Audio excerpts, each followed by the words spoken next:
Yox, ümumiyyətlə yavaş çıxandır. Əslində ki, baxın, yaxşı deyil, pis deyil.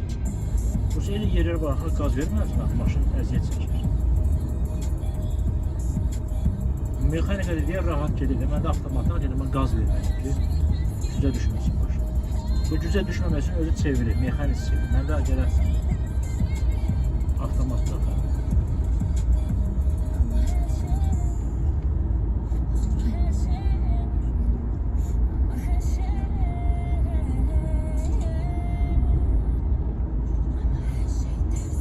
Gelenler var, hadi səbir düşən.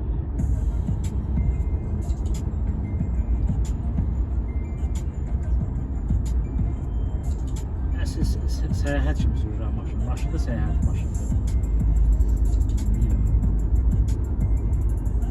Kamala verəsin, sürəlidir oralara.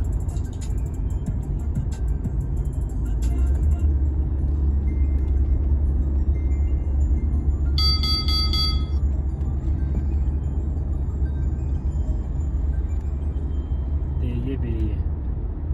Demiş 90 D'ye 10 B'ye. Ha. Beyne.